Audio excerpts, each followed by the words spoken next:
That'd be great. What are you doing? What's Running going on? flat out. It's called running flat out. I was going, wow, you're running flat out. I mean, It's called running flat out. So I sent you that. You saw it. Yeah, The trailer for it. So just, taking a page out of Seinfeld's book, when he's doing comedians right. in cars getting coffee. And, he was being interviewed by Variety magazine saying, we could save this for the air if you want to. We're doing it. We are right now? Yeah. Oh, you didn't tell me. Seriously? Got you a little butthead. You don't need earphones. Oh, yeah. I didn't need it. All right, let's start that. I didn't know. I thought we were just talking before you went. So I need the Book of Totems. Yeah. So, okay, what am I doing? I'm doing Running Flat Out. And it's what it is. It's a documentary. It's a half-hour documentary that we're going to make. We're just going to stream it straight through Amazon, man, so that it's available. It'll be available Thanksgiving. And what it is, it's chronicling the lives, the guys that are still alive, man, that would run liquor before NASCAR started, that also got into dirt track racing back then. And they were just the wildest ass guys. I mean, they were just the stories that these guys would do, get shot, their throats slit. One guy, Ed Samples, when he got his partner, his partner's wife said, shoot him. So he did. And Ed was like, well, you son of a, and Ed shouted to his other buddy. He's like, shoot him. He's like, Ed, you got the gun. All right. And he shot him. And the stories of Ed being taken to the hospital through those back dirt roads, up in northern Georgia, they'd have to stop at the creek and scoop up a hatful of water to put in the radiator because it's overheating at his 36 Ford back then. And, and getting there and nobody had the right blood. And then later on, when he was racing stock car and his car flipped a whole bunch of times and his brain was just hanging out, and they just basically they took him to Henry Grady Hospital in Atlanta, and they were just going to give him enough morphine until he died. And it just so happened that there was a brain surgeons convention. His brother Farrell was sitting in the waiting room and opened the Atlanta Journal-Constitution and saw, oh, there's a brain surgeons convention. That's how he lived. I mean, they were picking gravel out of his brain, and and he went on to do crazier. After that, he got his throat slit. And it was just so for these guys. And you got to realize when these guys started dirt track racing, there was nothing protective. They didn't have helmets. They didn't have seat belts.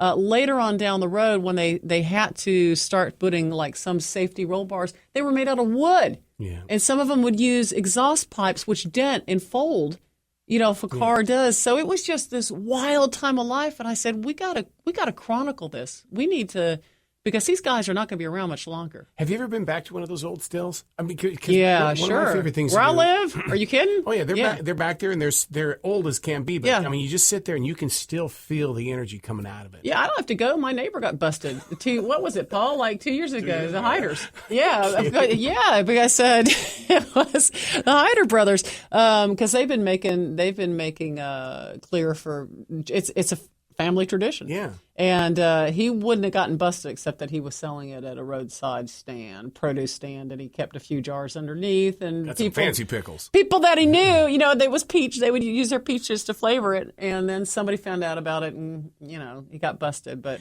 do you think because I do the commercials for NASCAR, different outlets like Charlotte Motor Speedway and stuff like that. One of my things when they put me in the center of that infield is not to go watch a race, but to watch people. And the one thing that I'm noticing in being out there is that I swear the people don't know the history.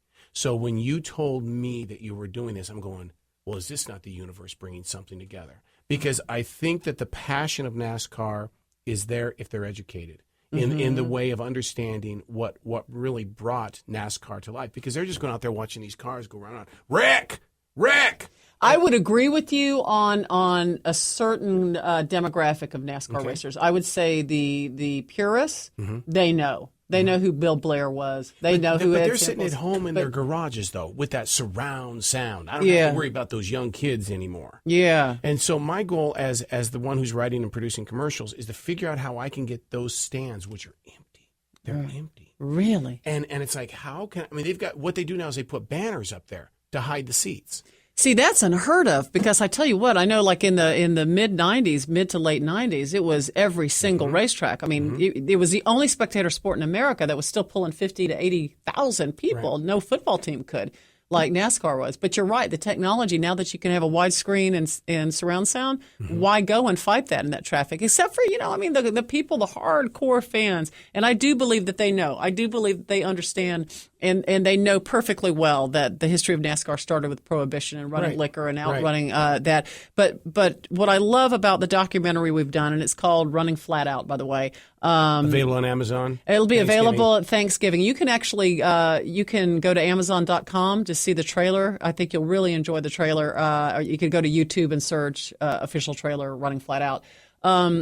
What was really important to me was that there's guys that I've interviewed that are talking about people racing back then that nobody has heard of. Even the most ardent NASCAR fan that really understands the history, they've never heard of Charlie Mincy, who was 13 years old and running liquor from the time he was 13 till the time he was 19, making $1 a gallon. Can you imagine? So we're going back to 1942 in Dawsonville, Georgia.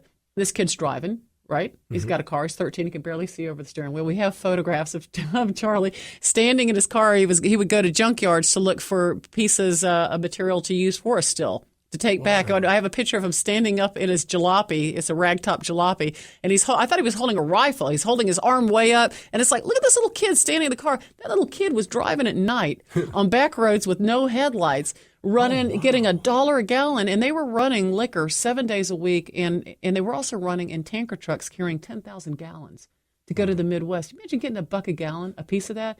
And he actually was making more money then than he does now as a farmer. He's in his 80s. He's still alive. He was telling us stories of being chased on foot by G-men in the 40s through downtown Atlanta, and he ran into the Fox Theater, was hiding behind the seats. And he never got busted. He never got caught. We have a photograph of him standing outside of the courthouse. I showed this to Paul. Paul said, look at the little eaten grin on this kid's face. Yeah. He's got his little fedora on, cocked sideways, jauntily cocked on the side of his head. And he wanted the photo taken of him outside the courtyard as flipping a finger, basically metaphorically, to the courthouse because they'd never been able to get him.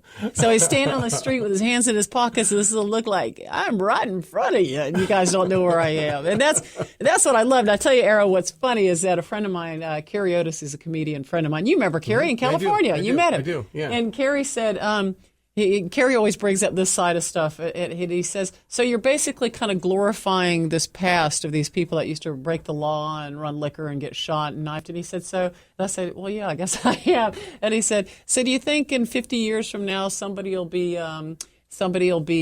producing a documentary about gangbangers, and saying, oh, those were the good old days. And yeah, we would just like mow down 30 people in a neighborhood and we were dealing crack and I was like, well, God, I guess it's not too far from that. If you think about it, it's just that we always put this kind of this hazy Hallmark glaze over anything, but they were a pretty ruthless lot. I mean, Hollywood has always been over Bonnie and Clyde. Yeah.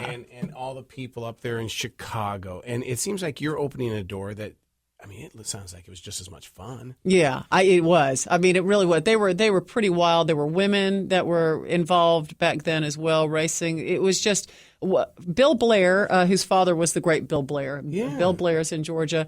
And his daddy was a moonshiner, of course, and was one of the first champions. And I was talking to him, and he said, you know what, my dad told me when I asked him about what it took to do that back then, because it was ballsy, what they were doing. And he said he thought it was because these guys had just come back from the Second World War, and they were alive. So you're talking about kids that were plucked out of farms in Georgia and Mississippi and Alabama that had never been anywhere outside their neighborhood in their life. And all of a sudden they're in France, and they're in Germany, and they're seeing their world has rocked, and then they come back to that little farm in Georgia, and they got steam to burn off. They saw the Private Ryan crap. Oh, yeah. And there was no Dr. Phil. There was no psychologist to go talk to about it. So they came back. They're 23 years old. They're still alive, and they got to find a way to, number one, they think they're invincible, and number two, they have to burn off steam. And that was it. It was the country was broke. Right? The economy of the country was broke. If you're living on a farm, there was no way to make much money. So they started running liquor, and a lot of them would use that money to help save the farm. And then the racing, they didn't think they were doing anything important. And, well, why do you think that side of the South has been hidden away? Because it seems like the only thing you ever heard about the South was that it was the third world country. Yeah. But you are with this film. is that you're giving it a different face. I mean, it's like the South has character. Oh, the South is rich with character, but the South has been such, with the exception of Atlanta, but a lot of these guys were coming out of Dawsonville, Georgia. It was so rural, nobody went there. There was nothing to see. It's just the farming belt. There was nothing to see and nothing to do. So they had to go into liquor, really seriously to make a living. A lot of those guys didn't even drink. A lot of them did, but a lot of them didn't. And when they started racing the cars, what was so great about that was they really didn't think they were doing anything cool. They didn't realize that they were beginning NASCAR. Right. They were about to do something huge. They were just doing it for something to do. And what I love about what we've been able to do, we have found never before seen footage. It is so rare to see 40s footage of dirt track racing. We've got footage in this thing of Lakewood Speedway in 1949, of Thomaston, Georgia, 1949, complete with rollovers, all 39 flathead Fords. And where'd you find all that stuff? Or can you unveil? Oh, I can tell you, man. Bobby Smith in Georgia said he found some he'd been searching for me and searching because it just doesn't exist. No one thought to film this stuff because they didn't think they were doing anything important. Right. Right? So, and who the hell had a movie camera in 1945 or 1939, back then? So Bobby said he was talking to a guy that had been given on his 16th birthday a camera, a movie camera, and he went down to Lakewood and Thomaston and he was filming. And he never became, it was just a hobby. And he stuck it in his drawer in his house for years and years and years. Wow. And that guy was moving into a retirement home and contacted Bobby and said, I'm downsizing. We're getting ready to throw everything away. I got some old film in here if you want it, but if you don't want it, I'm going to throw it away. And Bobby looked at it and went, holy cow, holy cow. And I'm looking at this stuff, and we had to get it all transferred, to DVD. And there's stuff on this stuff that we don't have in Running Flat Out because it's motorcycle. We've got dirt motorcycle racing in there and them doing tricks on the motorcycles with the guys, with women standing on their shoulders going around and riding backwards. But we see Thomaston, we see rollovers, these cars coming around, and they're so heavy. They were like, Sherman tanks that when they would roll like twice, and that was it, as opposed to when you watch NASCAR today and they're so light and they just flip. How many times is it? 30 before they just disintegrate. And then you see everybody running out because there was no rollover bars. Do you think Jimmy Johnson or Tony Stewart could drive one of those heavy-ass cars now? No, absolutely not. And when I look at Ed Samples and I look at Bill Blair, those guys weren't that big, but you look at photographs of them shaking hands when they're winning trophies, their forearms, their biceps, their triceps are huge. They're like tree trunks. And I sat in Ed Samples' car and Fonnie Flock and Tim Flock's car that's been restored at J.B. Day's Museum in Easley, South Carolina. And J.B. is featured all throughout this thing. I sat in Ed's car, and the wheel is so huge, Arrow. Wow. It hit the top of my thighs, as skinny as I am, and I'm sitting right up to it. And I think Tim Flock or was Gober Sosby actually kept the radio in his. Wow.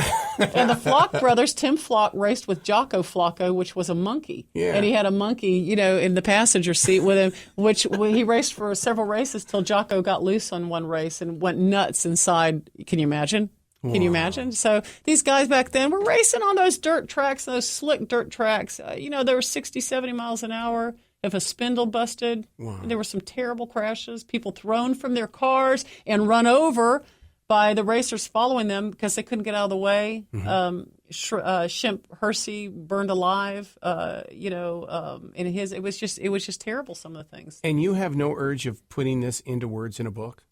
I can show it better with what we've done with the film. Okay. Because we're interviewing the guys and they're telling the stories. And it was really important to me to preserve that kind of Southern heritage of storytelling. And we just let the camera roll. They still got that drawl going on and everything? Yeah. Oh, see, that's what makes the South, it's... Yeah, Southern girls with the way they talk, they really knock me out. Those are Southern guys, man. I mean, we just set it up and we just rolled tape for hours, and then we had to figure out what to cut and what to. How were the women when you said that they also drove and they did? Were they tough chicks? They were tough chicks. You had Louise Smith, who's probably the best known from this area, from who raced down at Greenville Pickens Speedway, and they, when they found her, it was because they said, you got to find this Louise Smith. She drives like a bat out of hell. And she was married to a guy that owned the junkyard And she went in her first race, and no one ever told her that the checkered flag means it's done. Yeah. And so she finished like third, which was pretty damn impressive. You know, she was racing against the men. And they ran out there, and they couldn't stop her. And they were out on the track, and they started waving a red flag, and she finally stopped, you know. But she was an amazing character. A lot of those women, there was the Powder Puff League. There was actually a, quote, Negro racing league in the 40s that you think, really, in the South, Jim Crow South? And but there absolutely was. And the women, they raced against those guys, and some of them were damn good. I've always said you are the Louis Grizzard of this generation. Oh, baby, thank you. You definitely thank you so much. The name of the film again? Is Running Flat Out. It's a half hour. It's actually like 23 minutes. We're doing it like a industry standard half hour, which is what a TV half hour would be. It'll be available live to download. It's going to be cheap, $2.95 a pop. Oh man, $2.95 a pop. Be coming out over Thanksgiving at Amazon.com, and just go to runningflatout.com, and you can see the trailer. You can go to YouTube and look for Running Flat Out, and I think you'll really, really enjoy it. And if it goes as well as we have a feeling it's going to, it'll be followed up with a series. And we're just going to keep. There's so many people around here who had relatives that ran liquor. Mm-hmm. You know, so my grandfather ran liquor, but he was a German. He came over to this country. Ooh, some German beer. Yeah, he came over from Germany and came up through Mexico and ran liquor during Prohibition for Dutch Schultz in Chicago, and then took the money he made and opened up his own brewery in Germany. You know, those Germans are pissed off at Americans now because aren't they making German beer here in America now? Oh, sure they are. Yeah, but look, where's Levi's being made now in China or something? So it's a global market. But is it a different zip when you zip up if it's in China? It doesn't go zip anymore? Yeah, I don't know. I didn't even think of that. Yeah, do the letters do YKK go this way, or is it like a little box with a bird in it? I have no idea. That's a good thought, but it's good to see you, baby. Nice seeing you too. Yeah. Should we sing Paul happy birthday? Yeah. All right, this is Paul's Warrior. 3, 2, 1. Happy birthday to you. Happy birthday to you. Happy birthday, dear Paul. Happy birthday to you. Thank you. Yeah. We're going to Re-Ross, man. I love it. We're going to Re-Ross. Thank you. Have a good one. Appreciate it.